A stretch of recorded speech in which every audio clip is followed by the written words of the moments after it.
Hello.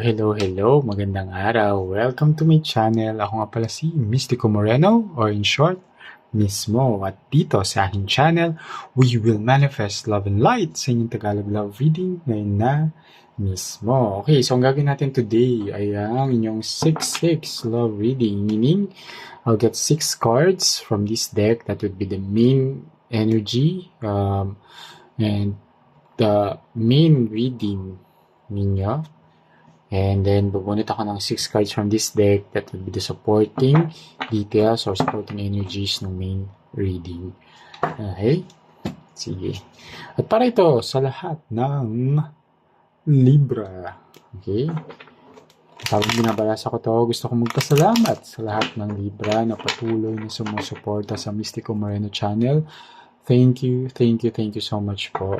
Sana patuloy niyo pong supportahan ang aking channel by liking this video. It helps the channel grow. Comment na rin sa iba, lalo na kung nagre-resonate yung reading sa inyo. And sa mga bago, please do subscribe. Supportahan niyo rin po yung channel ko. Saka para mag-grow na yung channel ko lalo, makagawa pa ako ng maraming readings para sa inyo. May improve ko tong setup. And para updated rin talaga kayo sa mga ipopost ko pa love readings in the future. Okay, so kaya 6 dahil in numerology, 6 is a nurturing number. So may motherly energy siya, and which is then very aligned din naman sa mga love reading. So let's manifest that nurturing love. Okay. Ayan. Sige, simulan na natin. I'll get the 6 card as well. Kada pull. Okay.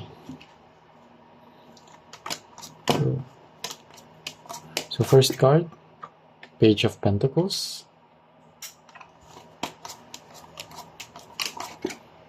The Hanged Woman or Hangman. 7 of Swords. The Moon, 6 of Pentacles,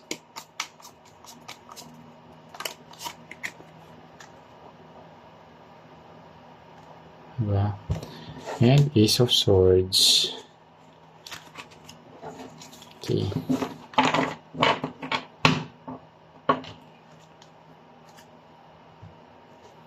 And then, bunot tayo ng 6 cards from this deck.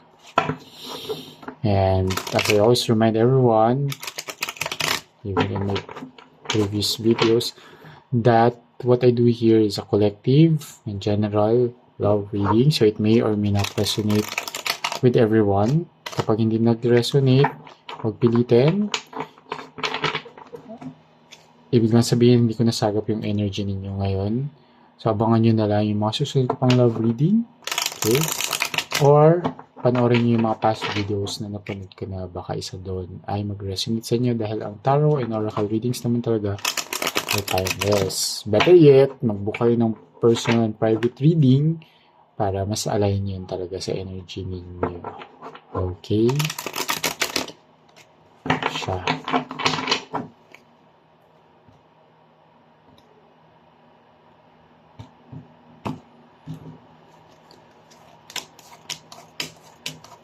So, oops, the Devil, 2 of Swords,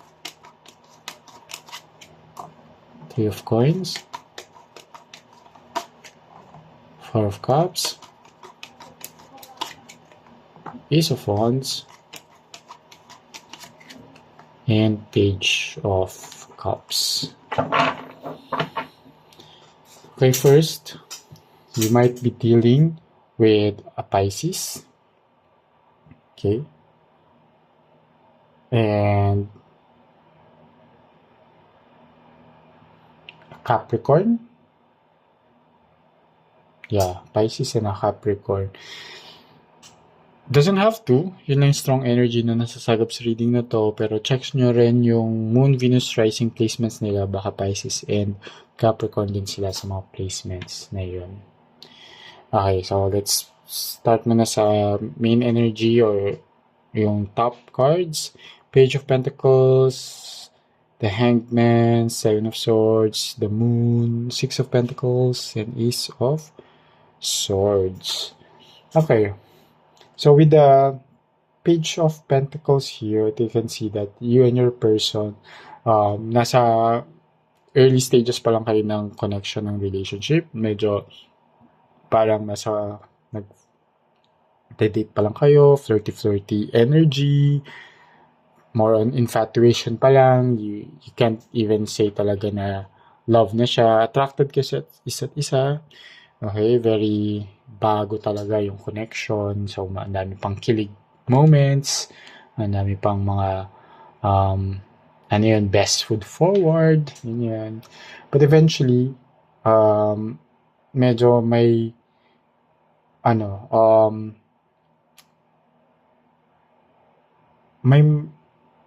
may mangyayari na you would just have to really surrender. You know, what I mean here is that parang may mga kailangan ka lang talagang i-accept sa situation na nangyari between the two of you.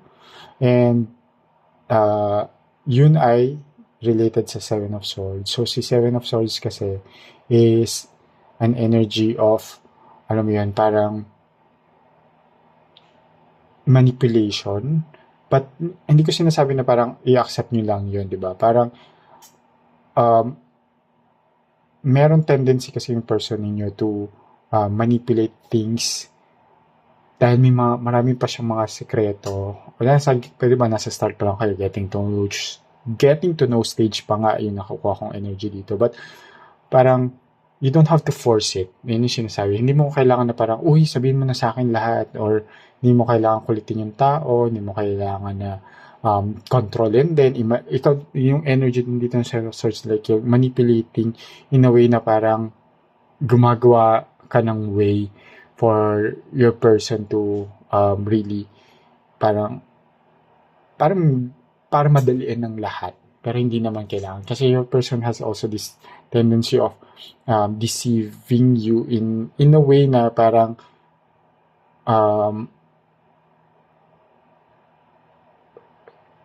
gusto niya na ang makita mo sa kanya is yung mga good. Yun nga, parang best foot forward lang kasi, di ba? Parang gusto niya makita lang is yung mga good traits. So, syempre, he or she is trying his or her very best. Parang gano'n na hindi mo makita yung mga flaws niya, yung mga insecurities niya. Which, with the moon card here is like creating a parang screen na okay, ito lang yung papakita ko now. Parang, sige, sa susunod na lang yan. Pag na-discover niya na ganito ako, na ganyan ako, na may mga ganito akong triggers or tendencies, siyempre hindi mo niya papakita lang sa early stages ng relationship ninyo. And with the Six of Pentacles here, okay, nakikita ko dito na merong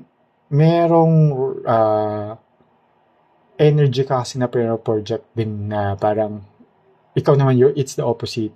Ang nakukuha kong energy dito from you is you're very open, parang okay, ito gusto ko, ganito, may pagka-prank ka pa nga, may pagka open book ka ng konti, yun yung nagda-download ngayon sa akin na parang, sige na, sabihin ko na, I mean, papakatotoo na ako, and it's up to you. Pero kasi pag gano'n, mas naging comfortable.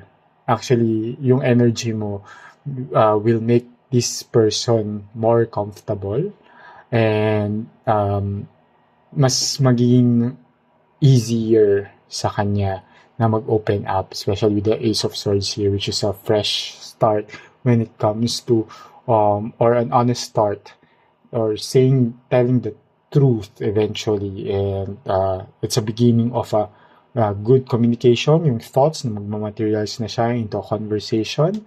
So, ayun. So, just keep that parang very good vibe and alam mo yun, yung energy mo na hindi, you can say everything. You can be yourself. Pwede, kaya mo magpakatotoo. You don't have to always put your best foot forward. Just put both feet forward and show me who you really are. Parang yun yung gusto mong mangyari naman. And with that energy, eventually mag-shift yon into something better. And yung supporting energy yon, meron talagang something na manipulation na nangyayari. It's not really something na I will manipulate this person. Hindi. Ang minamanipula niya, yung sarili niya mismo. Okay?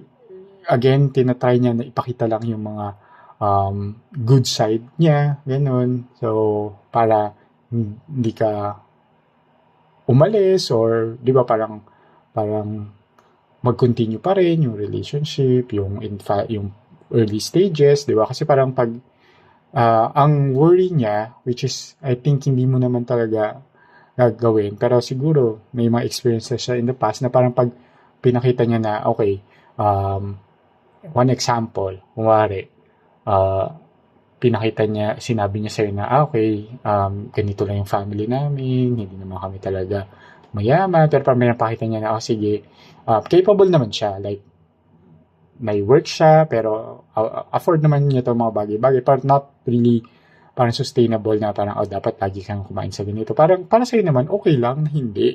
Pero kasi, ganun yung mindset niya na parang, hindi, sige, hindi ko muna, bahala na next time. Pag na-discover niya, sa kanila lang siya mag-explain, parang ganun yung tendency niya. Pero, ayun, it's, dahil nga may energy ka na pinaproject na, na okay lang mag-open up, meron siyang mga decisions din na eventually gagawin niya na would shift to, and yung that choice is the Three of Coins is more on collaborating really with you. Okay? Dahil nakikita din niya na may growth dun sa relationship ninyo.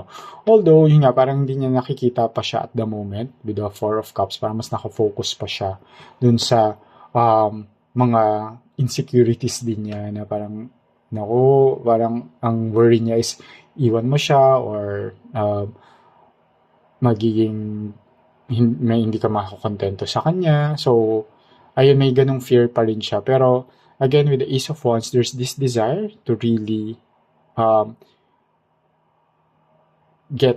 start this Ace of Swords energy. And with the Page of Cups here, it's really something na alam mo yun, an exciting energy kasi of having a fresh start. Fresh start lalo na sa kanya. Kasi bago yun sa kanya. Bago yun na parang, pwede pala akong magpakatotoo sa person na to. Parang ganun. Parang siguro sa mga experiences niya kasi in the past na parang every time na nagpapakatotoo siya or nilalabas niya yung mga flaws niya or insecurities niya, parang lagi siyang iniiwan. Pero this is something different. So, parang maninibago din siya. But eventually, since makita din niya yung sincerity from you, eventually, mas magiging at ease siya to really be himself or herself sa iyo. Ayan. Okay. So, sana nakatulong itong reading na to. Okay. First, wag niyong gamitin to as your ultimate truth. Okay. Just guide lang siya sa mga kailangan nyo gawin. Hawak nyo pa rin yung kapalaran, na may free will pa rin kayo. Don't always rely on tarot reading sa mga decision na gagawin nyo. Okay? Second, always use this with discernment. Again, wag siyang parang, okay, just take everything ko ano yung nasa tarot and oracle reading. Okay? So, ayun, abangan nyo na lang yung mga susunod ko pang love reading. Sana nag-resonate. Kita-kits na lang sa mga susunod pang videos. Ako muli si Mystico Moreno, or in short, mismo. Kita-kits! Ingat!